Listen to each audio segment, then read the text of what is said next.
본 것처럼 8절 말씀에는 누가 철학과 속임수로 너희를 사로잡을까 주의하라 그랬는데 감언이설로 자꾸만 속인단 말이죠. 근데 속이면서 그들이 뭐 하는 것들은 뭐 그렇다 치는데 넘어갈 이유가 없는데 넘어가니까 도대체 넘어갈 이유는 왜 넘어가냐. 그래서 누가 교묘한 말, 뭐 그다음에 철학, 속임수로 너희를 사로잡을까 주의해라 그 말을 하죠. 근데 우리가 넘어갈 이유가 없는 이유는 간단한 겁니다. 세상에 어떤 말을 해도 복음을 바꿀 수는 없는 거거든요. 방법은 좀 다르고요. 해석도 다르고 신학도 약간 다를 수 있습니다. 그러나 그 사실만큼은 변함이 없습니다. 예를 들어 볼까요? 여러분 자녀가 한 명만 있으면 잘 모르겠지만 둘만 돼도 달라도 너무 다르죠. 희한하게 다르죠. 셋이 되면은 정말로 다릅니다. 생각하는 것도 다르고요. 행동하는 것도 다르죠. 그런데 그 자녀들이 나이가 들었을 때 효도한다 그러면 효도하는 방법도 다릅니다. 예를 들어서 어떤 자녀는 전화를 자주 해가지고 굉장히 살가운 자녀가 있어서 그렇게 하면서 효도를 하는 자녀가 있는가 하면 어떤 자녀들은 1년이 다 지나가도록 뭐 전화도 한 통 없다가 명절 때만 쓰고 와가지고서 봉투 하나 내미는 것을 효도라고 생각하는 자녀들도 있을 수 있습니다. 부모의 생신 때 찾아오는 자녀가 있는가 하면 뭐 전화만 하는 자녀가 있는가 하면 뭐 가지각색이죠. 자녀만 그렇습니까? 뭐 예를 들어서 이제 결혼을 시켰다. 그러면 사위들도 다르고요. 며느리들도 어쩜 그렇게 다른지 모릅니다. 여러분 내배로 낳은 자식들도 효도하는 방법이 다르죠. 엄마에 대해서 아빠에 대해서 해석하는 것도 다르죠. 그래서 희한하게 해석을 어떻게 하느냐에 따라서 부모에게 대하는 것도 달라집니다. 아이들이 가장 민감한 것은 공평하지 못한 것을 민감해 하거든요. 성도들도 마찬가지라고 저는 생각합니다. 성도들도 목사가 공평하지 못하게 누구를 편애하거나 그러는 거 진짜 싫어하거든요. 성도들이. 근데 애들도 똑같습니다. 저는 아이들을 키울 때 진짜 공평하게 키우려고 그랬고요. 진짜 애들도 느낍니다. 뭐 자기들도 어느 번 한 번도 뭐 그것 때문에 힘들어 본 적이 없는데요. 이제 나이가 들으니까요. 큰아이는 약간 살가워요. 거꾸로 됐어요. 옛날에는 작은아이가 살갑고 말도 많이 했는데 지금은 큰아이가 살가워요. 그래서 엄마 들어오면 엄마 머리 어깨부터 만져주고요. 종아리 만지면서 풀어주고요. 부엌에 가가지고서 엄마 도와주고 그러는데 작은아이는 지방에 들어가가지고 가만히 있어요. 불러도 천천히 나오고 몇 번 혼나죠 저한테. 그래서 주로 이제 형이 일을 다 해요. 그래서 제가 이제 뭘 시킬 때는 작은아이를 시키거든요. 야, 이리 와라. 그러면은 형은 뭐 하는데요? 이렇게 나와요. 그러다가 저한테 몇 번씩 혼나죠. 네가 안 하니까 너 부르는 거야. 이렇게 하죠. 여러분 아이들도 행동하는 게 다 다르고요. 자기들이 느끼는 것도 다른 거예요. 아빠가 형만 예뻐한다고 생각하는 거예요. 전혀 그게 아닌데 여러분 사람들마다 뭔가를 대하는 태도가 다르고 해석이 다르듯이 예수 그리스도에 대해서 해석하는 것을 가만히 보면요. 교단마다 다릅니다. 그럴 수밖에 없죠. 예수 그리스도가 비밀인데요. 그래서 그 말씀드렸잖아요. 신학이라고 하는 것이 한문으로 보면 신, 하나님, 신자의 배울 학자거든요.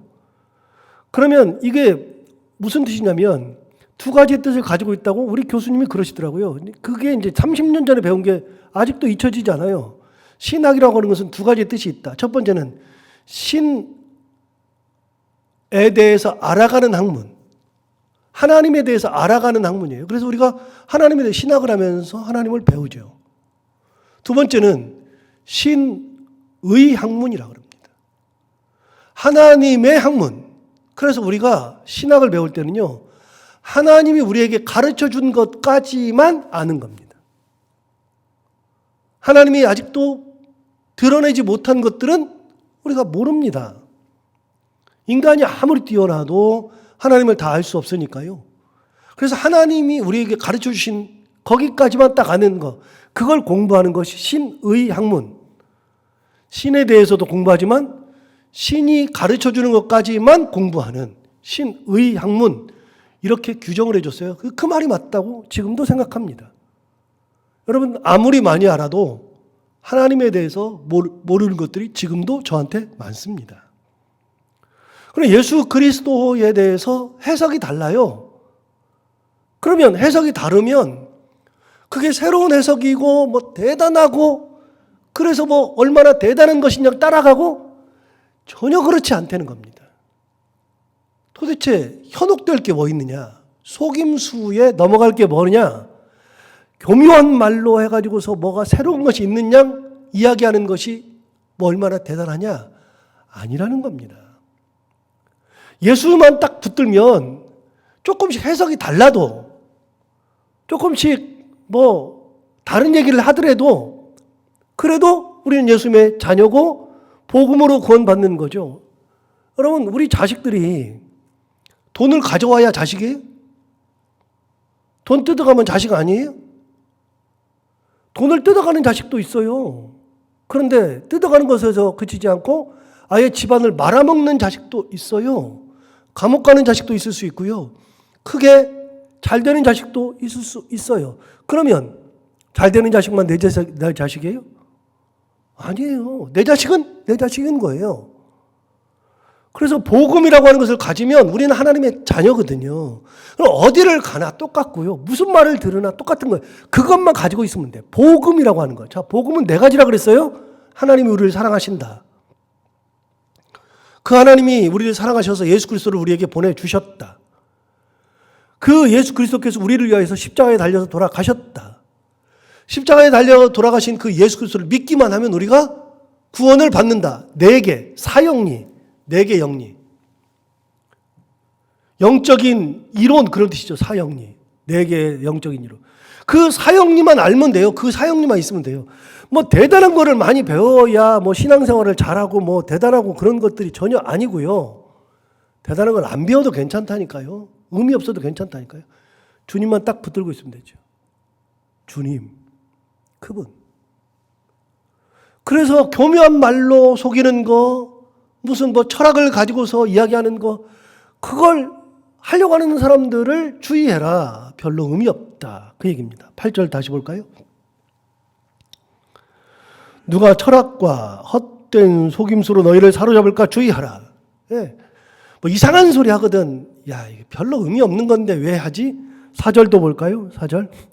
내가 이것을 말하면 아무도 교묘한 말로 너희를 속이지 못하게 하려 함이다. 아무도 너희를 속이지 못하게. 미리 얘기한 겁니다. 대단한 거 없습니다. 제가 어제 이제 새벽 설교를 이제 앞에 거를 쭉 이제 준비를 하는 과정 속에서 보니까 하나님께서 우리에게 이제 말씀하시는 것과 사탄이 우리에게 보여주는 것들을 비교를 해놨어요. 이제 데살로니가 후서에서 어디더라? 아무튼 거기서 비교를 해놨는데 뭐 기적도 행하고 표적도 있고 뭐 능력도 있고 그것들을 아무리 해도 하나님께서 우리에게 원하시는 것은 그게 아니라 참 사랑이래요. 근데 여러분, 참 사랑은 뭐가 나타나죠? 보이는 게 뭐죠? 별로 보이는 게 없어요. 참 사랑은 그냥 사랑하는 건데 성경은 놀랍게도 정말 놀랍게도 너희가 선을 행할지니 선을 행하다가 낙심하지 말지니라 이 말씀이 많이 나오거든요. 그러니까 우리가 선을 행하다가도 낙심해요. 사랑을 행하다가도 낙심해요. 참 어려운 거예요. 그거는 누가 알아주는 게 아니에요. 그 사람이 알아주기만 해도 감사한 거예요. 사랑이라고 하는 것은 알아주기만 해도 감사한 거예요. 사랑은 표시도 안 나요. 그런데 하나님이 뭘 우리에게 원하느냐? 능력을 원하는 게 아니고요. 기적을 행하는 것도 아니고요. 뭐 표적을 행하는 것도 아니에요. 그거는 하나님이 뭐라 하냐면 그거는 할 수 있다. 얼마든지 할 수 있다. 귀신도 한다. 사탄도 한다. 그런데 하나님께서 우리에게 원하시는 것은 참 사랑이다. 아무 표시도 안 나는데 누구만 알아주는 거냐? 하나님만 알아주셔요. 여러분, 뭐가 드러나야 돼요? 대단해야 돼요? 그런 거 없어요. 아무것도 없어요. 하나님께서 원하시는 것은 간단한 건데, 누가 뭐 대단한 걸 보여줘요. 지식을 보여주고, 능력을 보여주고, 기적을 보여주고, 병고침을 하고, 별짓을 다 해야죠. 그게 뭐라고요? 여러분, 극한을 생각하면 답이 나와요. 그럼 누가 나를 고쳐줬어요. 내가 죽을 병 걸려가지고서 고쳐요. 얼마나 더 살까요? 별로요. 얼마나 더 살지 못해요. 히스기야 왕의 예를 몇 번 들지만, 히스기야 왕은요, 그가 병들어 죽게 되었을 때 이사야가 히스기야한테 오잖아요. 당신이 병들어 죽게 되었다. 이사야가 그렇게 예언하니까 그 말을 듣고 나서 이사야가 성을 나갈 때 벽면으로 얼굴을 향하고 세상을 등지고서 기도했더니 하나님께서 그의 기도를 들어주셔서 15년을 더 살게 해요. 그러니까 이사야가 성을 나가기 전에 하나님께서 말씀하셔서 이사야가 다시 돌아와서 당신의 기도를 하나님께서 들으셨습니다.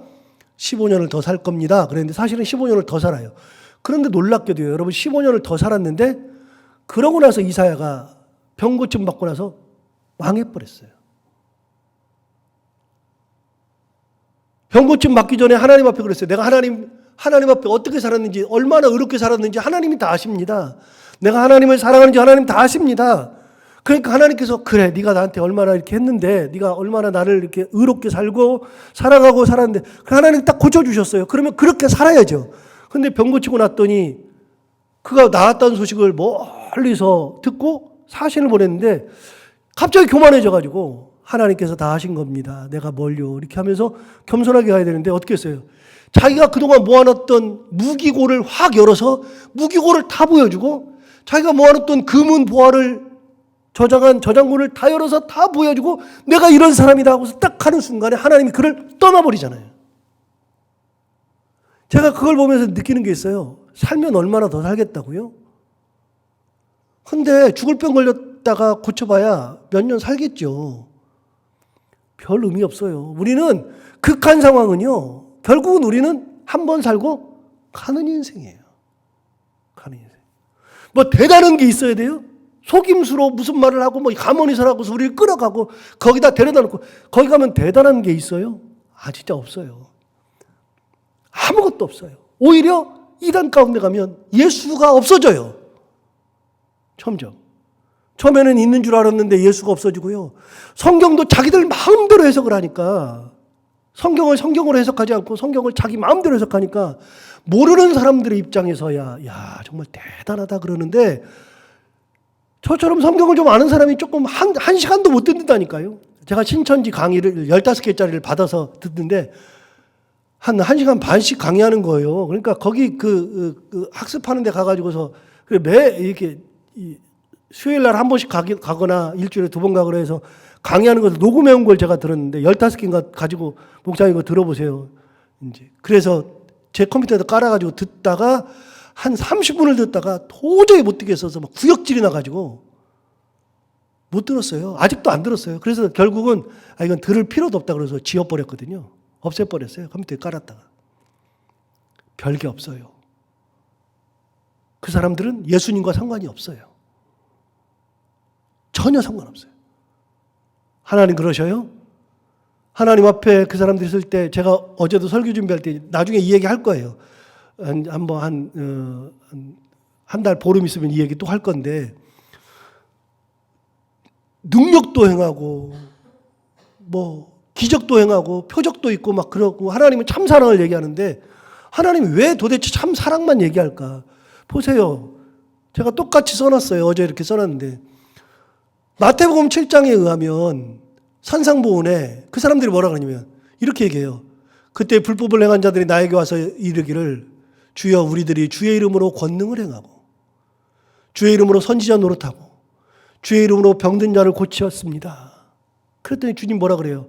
이 불법을 행한 자들아 나에게서 떠나가라. 그들이 엄청난 일을 했어요. 내가 주의 이름으로 선지자 노릇하고 주의 이름으로 병고침을 하고 주의 이름으로 능력을 행하고. 누구 이름으로 다 했어요? 근데 주님 뭐라 그러세요? 불법을 행한 자들아 나는 너희랑 상관없으니 나에게서 떠나가라 하리라. 여러분 예수님이 없으면 근데 그 사람들이 예수 이름으로 한다니까요. 예수 이름으로 교묘하게 속인다니까요. 예수 이름으로 아무리 해도 의미 없는 거예요. 그래서 얘기하는 거예요. 거기에 속지 말아라. 누가 뭐라 그래도 속지 말아라. 그래서 무슨 일 있잖아요. 누가 무슨 예를 들어서 가장 비근한 거는요. 성경 공부하자는 거예요. 성경 공부. 성경 공부하자 그러면 저한테 반드시 와서 얘기를 하세요. 목사님 누가 저랑 성경 공부하자입니다. 그 얘기를 반드시 하세요. 그러면 성경 공부하자는 사람을 제가 데려오라 그럴 거예요. 나랑 하자고. 제가 옛날에 두 명씩 다니는 그 사람들 갑자기 까먹었네. 파수꾼인가 그 사람들이 와가지고서 여호와 증인들. 제가 이제 교육전사 때 저기 천호동 살 때 와가지고 저희 집까지 오는 거예요. 제가 있는데 툭툭 두드리고서. 왜 그러시냐 그랬더니 이걸 하나를 쭉 내면서 이거 좀 읽어보시라고 그리고서 공부하시고 새 생명을 찾고 그러시라고 그래서 나는 이 새 생명 찾았으니까 그냥 가시라 그랬더니 그분들이 한 5분을 저를 붙잡고 그러시는 거예요. 그래서 제가 뭐라 했냐면 제가 지금 출근을 그 교회를 가야 되니까 내가 전도사니까 교회 가야 되니까 갔다 오면 보십시다. 그러고서 내가 화요일 날은 수업이 없으니 아침에 몇 시까지 오십시오. 안 오던데. 그 후로는 안 오던데요. 의미 없어요. 여러분 한 가지만 딱 기억하면 돼요. 예수님만 붙잡으면 되고 복음만 있으면 돼요. 복음만. 세상 사람들이 알아주는 것이 아니라 우리는 세상 사람이 안 알아줘도 돼요. 우리는요, 지난번에 얘기한 것처럼 용어를 정리하세요. 용어를. 어제 얘기했어요. 복과 축복을 구분해야 된다. 복은 하나님 거고 축복은 인간이 하는 거고. 두 번째, 완전과 불완전. 하나님은 완전하신 분, 인간은 아무리 죽었다 깨어나도 불완전한 존재. 이 용어를 구분할 줄 알아야 우리에 대해서 알고 신앙생활 잘해요. 근데 또 한 가지. 우리는요, 이중국적을 가진 사람들이에요. 이 땅에 사니까 이 땅의 국적을 가지고 있지만 하나님의 영이 우리 가운데 계심으로 우리는 하늘의 국적을 가지고 살아요. 세상 사람들은요, 그냥 세상 국적을 가지고 그냥 세상 나름대로 살면 되는데 우리는 천국 백성이기 때문에 천국 백성이라고 하는 국적을 또 가지고 있어요. 그래서 이 땅의 국적도 있고 천국 국적도 있으니까 이게 애매하거든요. 그래가지고 세상적 삶도 살아가면서 거기서 천국적 삶을 살아가야 하니까 갈등이 굉장히 많고요. 그런 갈등 속에서 어떤 경우는 세상적인 삶을 살아가는 사람을 정죄하는데 정죄하면 안 된다 그랬어요. 당연히 그렇게 살아가는 거예요. 그러나 그걸 절제하고 세상적 삶이 아닌 천국적 삶을 하나님의 백성으로서의 삶을 살아갈 줄 알아야 그게 되는 거다. 그 얘기했어요. 그 얘기가 오늘 나와요. 자, 8절 다시 봐요. 누가 철학과 헛된 속임수로 너희를 사로잡을까 주의하라. 이거는 굉장히 중요한 말이에요. 4절과 함께 굉장히 중요한 말. 그 다음 보세요. 이것은 헛된 속임수로 사람을 사로잡는 그런 것들은 사람의 전통과 세상의 초등학문을 따름이요 그리스도를 따름이 아니니라. 자, 두 가지를 구분했죠. 세상적 전통, 사람의 전통, 세상적 초등학문, 이걸 따라가는 거예요. 그리스도에게 우리가 속해 있는데 그리스도를 따라가는 것이 아니다. 분명해요. 그리스도를 따라가면요 감언에서 할 필요가 없잖아요. 자, 여러분 정상이죠. 저처럼 정상이죠. 그럼 정상인 우리는요 하고 싶어도 못해. 저는 박태선이 되라 그래도 죽었다 깨나도 안 되고요. 신천지 이만희가 되라 그래도 죽었다 깨나도 못해요. 어떻게 그런 말을 의식딱딱하게 할 수 있어요? 이해도 안 돼. 무슨 산업기계 해가지고서 하고 비유풀이 한다 그러고서 이상한 소리 하고 내가 누구라 그러고 사람들에게 재산을 팔아서 가져오라 그러고 청년들을 다 합숙을 시켜놓고서 걔들 보고 전도도 하라 그러지만 돈을 가져오라고도 하고 저는 죽었다 깨나도 이게 안 돼요. 여러분도 정상이죠. 정상적 신앙생활 하죠. 그럼 우리가 그게 가능해요? 그리스도를 따르는 사람은 안 돼요, 그게. 근데 희한하게 세상적 전통을 따라가는 사람들, 학문을 따라가는 사람들, 그런 사람들은 된다니까요, 이게. 너무나도 쉽게 된다니까요. 진짜 쉽게. 그래서 두 세계가 따로 있어요. 세상적 세계와 천국적 세계. 우리는 이중국적을 가지고 살아요. 그런 사람들은 그리스도를 따름이 아니니라. 그런데 우리는 그리스도를 따르죠. 9절부터 볼까요? 그 안에는 예수님 아니죠? 예수 안에는 신성의 모든 충만이 육체로 거하신다. 무슨 말이에요? 예수님 안에 신성이 거하신다는 겁니다. 자, 예수님도 두 개의 국적을 다 가지고 계셨어요. 완전한 인성과 완전한 신성. 우리는 완전한 신성을 갖지 못해요. 우리는 인성만 가지고 있어요. 인성만. 우리는 인성만 가지고 있는데 신성이 우리 가운데 거하시는 거예요. 우리는 신성의 존재는 아니에요. 예수님은 신성이며 인성을 가지신 분이거든요. 쉽게 말하면 하나님이기도 하시고 인간이기도 하셨고, 우리는 인간이지만 하나님은 아니에요. 그래서 우리는 신성은 없어요. 그런데 신성이신 예수 그리스도가 우리 가운데 거하실 뿐이죠. 그런데 예수님은 신성이 육체 가운데 함께 거하신 분이죠. 10절. 너희도 그 안에서 충만하셨다. 예, 우리도 예수님 안에서 충만해지는 겁니다. 예수님 안에서. 자, 12절로 넘어가 볼까요? 12절에 보시면 너희가 세례로 그리스도와 함께 장사되고 또 죽은 자들 가운데서 그를 일으키신 하나님의 역사를 믿음으로 말미암아 그 안에서 함께 일으키심을 받았느니라. 우리는 기본적으로 이런 존재입니다. 어떤 존재면 세례로 그리스도와 함께 장사된 존재. 우리는 예수님과 함께 장사된 존재. 우리가 예수님의 이름으로 세례를 받는 순간에, 예수님의 사람이 되는 순간에 우리는 예수님과 함께 죽음으로 장사된 자들이에요. 자, 시간이 갔지만 하나 찾아볼까요? 로마서 6장 한번 가볼까요? 로마서 6장. 제가 가진 성경으로 246페이지.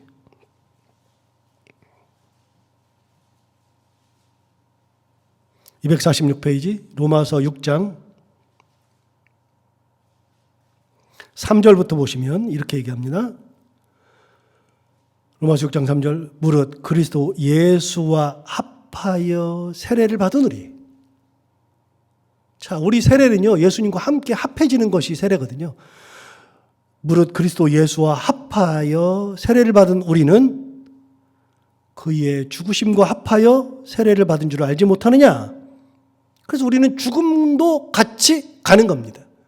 세례받는 순간에 예수님의 죽음도 같이 가는 겁니다. 4절. 그러므로 우리가 그의 죽으심과 합하여 세례를 받음으로 그와 함께 장사되었으나니 이는 아버지의 영광으로 말미암아 그리스도를 죽은 자 가운데 살리심과 같이 우리로 또한 새 생명 가운데서 행하게 하려 하심이라. 우리가 그리스도와 합하여서 죽었고 죽어서 장사되었고 결국은 죽어서 장사되었기 때문에 우리가 예수님과 하나가 되어서 새 생명 가운데 살아가도록 하나님께서 하신 거다. 5절. 만일 우리가 그의 죽으심과 같은 모양으로 연합한 자가 되었으면 또한 그의 부활과 같은 모양으로 연합한 자도 되리라. 부활할 때도 예수님과 같이 함께 부활한다. 우리는 예수님과 딱 하나다. 붙어 있다. 세례가 뭐예요? 세례가 예수님과 붙어 있는 거죠. 딱 붙어 있는 거예요. 8절. 만일 우리가 그리스도와 함께 죽었으면 또한 그와 함께 살 줄을 믿는다. 그렇게 얘기하죠. 자, 이게 예수 믿는 거예요. 자, 오늘 본문으로 돌아가서 12절을 보시면 너희가 세례로 그리스도와 함께 장사되고, 똑같죠? 로마서 6장과 똑같죠. 너희가 세례로 그리스도와 함께 장사되고 또 죽은 자들 가운데서 그를 일으키신 하나님의 역사를 믿음으로 말미암아 그 죽은 가운데서 일으키신 하나님께서 예수 그리스도를 죽은 가운데서 일으키셨어요. 그러면 우리는요. 자, 우리가 그리스도와 함께 세례를 받음으로 같이 죽었어요. 그럼 하나님께서 예수 그리스도를 죽은 가운데서 능력으로 이끌어 일으키셨어요. 부활시키셨어요. 그럼 우리는요. 우리도 똑같단 말이에요. 우리도. 12절 다시 보세요. 너희가 세례로 그리스도와 함께 장사되고 또 죽은 자들 가운데서 그를 일으키신 하나님의 역사를 믿음으로 말미암아 그 안에서 함께 일으키심을 받았느니라. 여러분 우리는 다 예수님과 합하여 세례를 받은 사람입니다. 죽음으로 세례받고 부활로 세례받고 새 생명으로 세례받고 그렇게 세례받아서 주님과 함께 합한 사람이 됐습니다. 합한 사람. 그러면 누구를 따르는 거예요? 주님을 따르는 거예요. 주님을. 세상 것을 따르지 않고 주님을 따라가는 거예요. 13절 또 범죄와 육체의 무한례로 죽었던 너희를 하나님이 그와 함께 살리시고 자, 하나님이 살리셨어요. 범죄와 육체의 무한례로 죽었던 너희를 하나님이 그와 함께 살리시고 우리의 모든 죄를 사하시고 우리를 거스르고 불리하게 하는 법조문으로 쓴 증서를 지우시고 제하여 버리사 십자가에 못 박으시고 통치자들과 권세자들을 무력화하여 드러내어 구경거리를 삼으시고 십자가로 그들을 이기셨느니라. 하나님께서 우리를 그렇게 죽었던 가운데서 살리시고 죄를 사하여 주시고 법조문을 폐하시고 제하여 버리고 십자가에 못 박으시면서 우리를 완전한 구원체로 구원해 주셨다. 우리는 그리스도와 함께 합한 자가 되었다. 하나부터 열까지 우리가 한 것은 아무것도 없어요. 하나님이 다 하신 거죠. 그 예수 그리스도를 따르면 된다. 자, 누가 철학과 헛된 속임수로 너희를 사로잡을까 주의하라. 이것은 사람의 전통과 세상의 초등학문을 따르며 그리스도를 따름이 아니니라. 예. 세상 것을 따를 필요가 하나도 없어요. 세상적 학문, 뭐 좋은 거 따를 필요가 없어요. 그게 아니라 우리는 다 그리스도를 따라야 한다. 오늘 사도 바울이 골로새 교회에 말하는 것처럼 우리도 이중국적을 가지고 있지만 하나님을 따르고 예수 그리스도라고 예수 그리스도 합하여 세례를 받은 우리가 죽기도 같이 죽고 영광도 같이 받고 살리심도 같이 받는 그런 존재가 되었다는 것을 기억하고 오히려 주님의 은혜 가운데만 살아가는 저희 모두가 다 되기를 바랍니다. 기도하겠습니다. 하나님 아버지 감사합니다. 오늘도 귀한 말씀 우리를 깨우쳐 주시고 인도해 주셔서 감사합니다. 하나님 아버지 우리도 알지 못하는 사이에 헛된 속임수, 세상 철학, 교묘한 말을 통해서 우리를 현혹시키고 미혹하는 영들이 많이 있습니다. 그런 거에 현혹되지 않게 하시고 오로지 예수 그리스도를 따라가며 예수 그리스도의 은혜 가운데 살아가게 하시고 하나님께서 우리에게 주시는 원하시는 참 사랑의 삶을 살아가면서 하나님의 영광이요 예수 그리스도의 큰 은혜 가운데 살아가는 삶이 되게 하여 주옵소서. 오늘도 하루 살아갈 때 이 말씀을 기억하며 살게 하여 주옵시고 해야 되는 것들을 기쁨으로 감당하고 만나는 분들과 함께 웃고 행복한 하루 보내게 하여 주옵소서. 예수님 이름으로 기도하옵나이다.